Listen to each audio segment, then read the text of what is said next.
Bonjour à tous et merci de suivre le temps d'information sur RTI2. Au sommaire de l'actualité, aujourd'hui, nous suivrons le parcours atypique de Nadège, une virtuose de la maçonnerie. Et puis, hors de chez nous, au Gabon, une quarantaine de partis dénoncent un dialogue non inclusif. Encore merci à vous d'être des nôtres pour le temps d'information sur RTI2.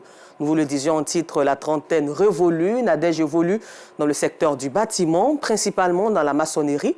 Celle qui était serveuse dans les bars et maquis de 2011 à 2015 a pu trouver son chemin dans le métier du bâtiment, un métier qui lui permet de subvenir aux besoins de sa famille. Grâce à sa maestria dans la maçonnerie, elle est cooptée en tant que formatrice dans le cadre du projet École des talents, un projet initié par une entreprise de l'immobilier en collaboration avec le ministère de l'Enseignement technique et de la formation professionnelle, le parcours atypique de Nadège, une virtuose de la maçonnerie, un sujet signé No Sangaré, Gilles Tonien et Issa Dambélé. C'est le lever du jour à Ndokwa, village situé dans la sous-préfecture d'Anyama. Bonjour papa, Alexandre. Oui, bonjour. Bonjour, comment tu vas? Merci. Ce matin, Nadège et sa collègue doivent travailler sur ce chantier. Mais avant, elles enfilent leur tenue de travail. Nous sommes venus travailler. Voilà, moi et ma collègue Muriel, elle qui fait le coffrage. Donc elle est venue rectifier un poteau, voilà, qui a été mal coulé. Et moi, je suis venue faire le tracement des douches, voilà, les murs de cloison sur la dalle. Nous travaillons sur un projet d'une duplex de 800 mètres carrés. C'est après l'obtention de son BEPC, brevet d'études du premier cycle, que Nadège a arrêté les études, faute de moyens. En quête d'un emploi, elle se retrouve dans les bars et maquis en 2011 en qualité de serveuse. Une activité qu'elle arrêtera en 2015 grâce à un programme de formation de l'Agence Emploi Jeunes. C'est ma grande sœur qui est venue me voir pour me dire qu'il y a un projet qui a été lancé par l'État, Emploi Jeunes. Et que s'il était intéressé, il pouvait m'intégrer. Et c'est comme ça que je me suis lancée dans le projet Emploi Jeunes. Et là, j'ai exercé d'abord le métier du carrelage. Après, j'ai fait le ferraillage. Et comme j'étais avec ma soeur qui faisait aussi le ferraillage, donc j'ai décidé de laisser le ferraillage et puis me lancer dans la maçonnerie. Le certificat en bâtiment option maçonnerie en poche, c'est le début d'une nouvelle aventure. Une aventure qui ne sera pas aisée pour elle. L'entreprise où je suis allée travailler, les gars me proposaient, tu vas, si tu couches avec moi, tu vas rester, ils vont t'embaucher, ils vont te faire, vu que c'était un chantier marocain. Et là, ils ont commencé à me faire truc, comment on appelle, me manipuler. Non, tu couches avec moi parce que chaque quinzaine, on doit diminuer le personnel. Donc, si tu ne veux pas faire partie des personnels qu'on doit diminuer, tu devrais coucher avec moi. Là, comme ça, tu vas rester. Voilà, on me faisait des propositions indistantes. C'est vraiment, j'ai jamais cédé à ça. J'ai jamais cédé à ça parce que j'aimais tellement ce métier. Donc, du coup, je me suis dit, bon, même si ici, ça n'a pas marché de toutes les façons, moi, je vais apprendre ça ailleurs parce que je dois forcément maîtriser le métier de la maçonnerie parce que ce métier, je tenais ça à cœur. Le métier de la maçonnerie, en tout cas, c'est un métier à risque. Voilà, parce que moi, je suis déjà tombée une fois, je suis quittée au deuxième, même tombée, jusqu'à la brique même que mon thème même est tombé sur moi. C'est vraiment, donc il faut être très vigilant et puis il faut être toujours en épingle, il faut être toujours en chaussures de sécurité, en tenue de travail pour éviter ces genres d'accidents graves. Voilà, souvent, des gens me posent la question, mais est-ce que toi, tu peux monter à un hôtel? Je dis oui, je peux monter, et puis je monte jusqu'au 6e. Lorsqu'on faisait le crépissage de façade, je fais les aouts, je monte sur la dalle. Dans les débuts, c'était pas facile parce que quand je montais, j'avais des vertiges et autres. Mais après, je me suis dit non, pourquoi eux ils montent et puis moi, je ne vais pas pouvoir monter. À force de courage et de persévérance, Nadège peut s'estimer heureuse de maîtriser tous les contours de ce métier.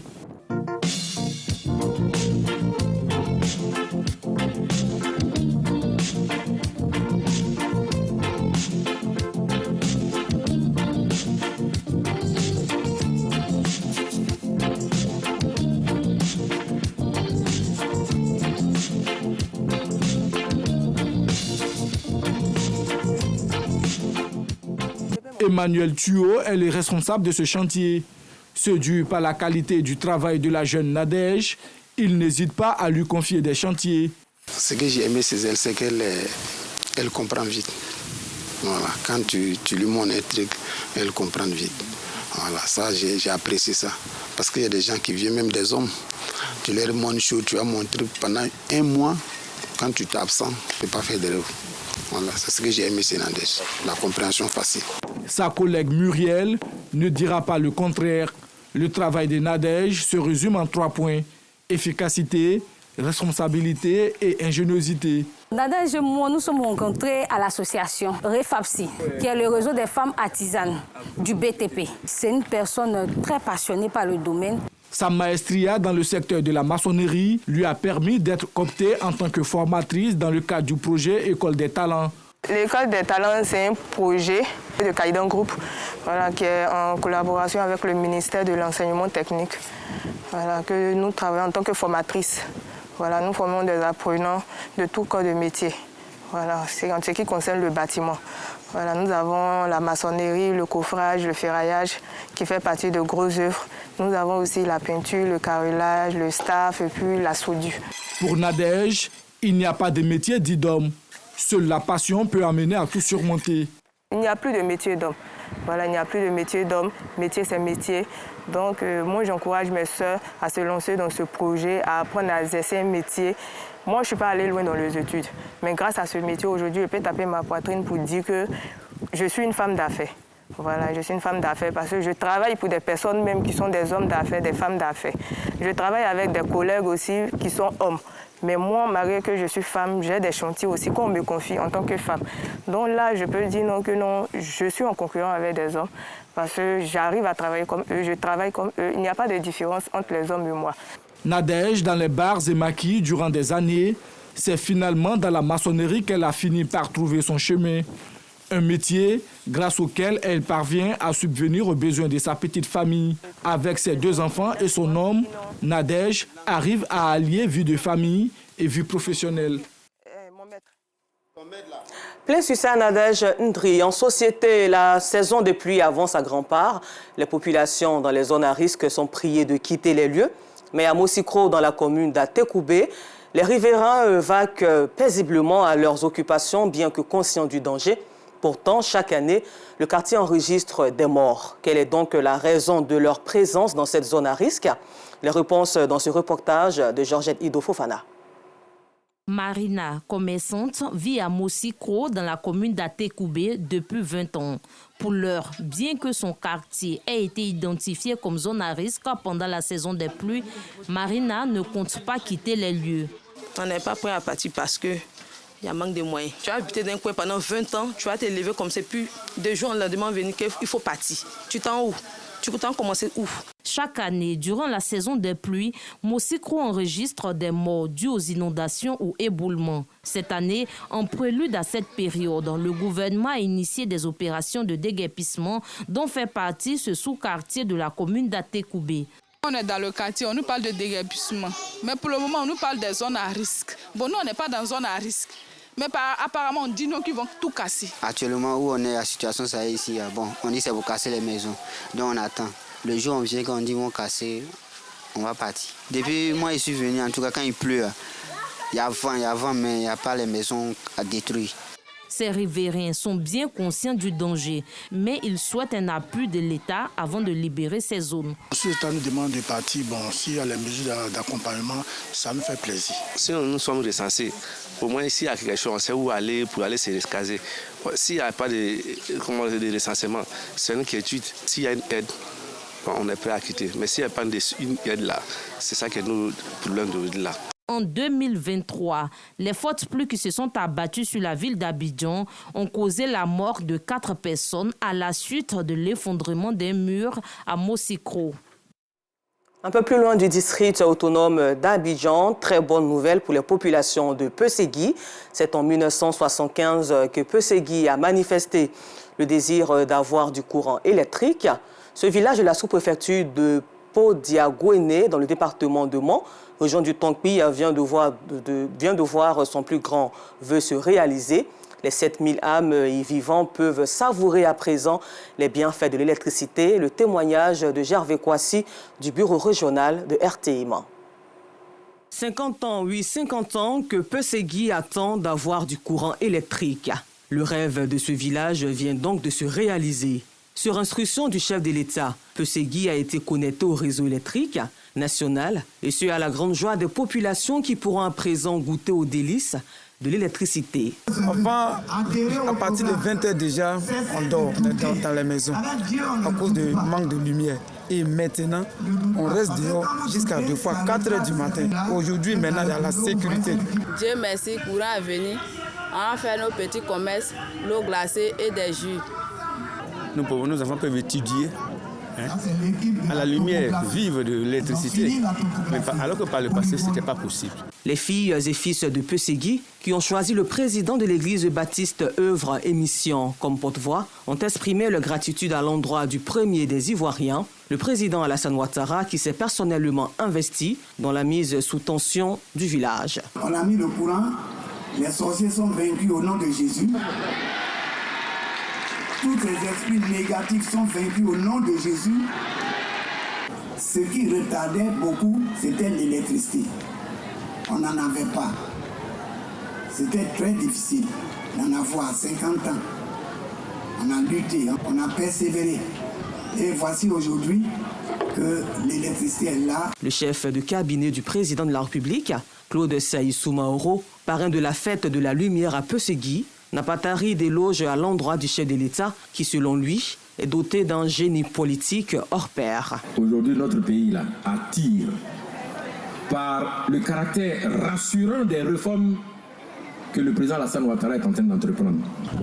Le président Alassane Ouattara inspire la confiance des investisseurs par sa respectabilité, par sa capacité à tenir ses engagements, par sa grande intelligence à rendre productif le moindre investissement qu'il réalise. Le diplomate de carrière a aussi profité de l'occasion pour éclairer les uns et les autres sur ce qui le qualifie de démagogie politique. À tous ceux qui, depuis un certain temps, trouvent que l'électrification, l'eau potable, c'est du gaspillage et que l'État investit mal. Ce n'est pas la dette en elle-même qui est le problème, mais c'est la qualité de l'investissement qu'on réalise avec la dette qu'on prend là. La sortie de Peuségui de la pénombre a coïncidé avec la résurrection du Christ, d'où la tenue d'un culte spécial pour implorer le Tout-Puissant afin qu'il veille sur les autorités de ce pays, partant de tous les habitants. À la page religion avec Aïcha Guiri et Siton Diarra, participons aussi à la rupture collective des grandes familles Soti, Soumaoro et Timité de Séguéla qui se sont retrouvées à Yopougon. L'association Soti Famille Soumaro Timité de Séguéla, résidant à Abidjan, organise une assise pendant le mois de Ramadan. Cette rencontre se tient dans la commune de Yopougon, à l'école Sogefia 1. Sur la table, des sujets avec pour thème l'entente et le pardon au sein de la famille Soti. Le thème d'aujourd'hui était sur l'entente et le pardon. Ce thème même qui a été l'une des buts de l'islam. Le prophète sallallahu alayhi wa sallam, il nous a envoyé une kalma qui est, comme on dit, La ilaha illallah Muhammad Rasulullah. C'est un homme qui ressemble l'islam et les musulmans. Alors l'entente, c'est l'une des buts de l'islam. Avec l'entente et le pardon, nous pouvons arriver à beaucoup de stades dans la vie. Et puis nous pouvons, on peut faire beaucoup de choses, on peut aller loin dans la vie. Cette assise a été mise en place ce mois pour raffermir les liens fraternels, prôner la solidarité et cultiver le vivre ensemble harmonieux au sein de la famille. Nous recherchons la cohésion sociale, le renforcement des liens familiaux. Alors, parce que nous sommes en famille, il faudrait qu'on essaie d'amener un peu les autres membres de la famille qui sont réticents de la famille, d'être vraiment dans la famille. C'est aussi un objectif pour nous. Le mois de carême, c'est un mois de partage. Comme c'est une association, donc chaque année, c'est notre deuxième édition. On essaye de se regrouper pour partager un repas, faire la prière ensemble. Ça fait plaisir, c'est un retrouvaille, ça fait qu'il y a des gens qu'on n'a pas vus il y a longtemps. C'est pas seulement que la famille ici, on a invité des amis, d'autres ont invité des collègues. Pour la rencontre, la famille a organisé une rupture collective qui leur a permis de partager un repas avec d'autres personnes et prier ensemble. Et puis nous terminons ce temps d'information au Gabon où les débats au dialogue national inclusif ouvert mardi n'ont pas encore démarré. Hier, les présidents des commissions et sous-commissions ont été nommés par décret présidentiel. Le même décret affecte tous les commissaires dans une commission. À cet effet, donc, un groupe d'une quarantaine de partis réunis au sein d'un comité de veille de la coalition pour un véritable dialogue inclusif sont montés au créneau. C'est tout pour aujourd'hui. Encore merci à vous de nous avoir suivis et bonne suite de programme sur RTI2.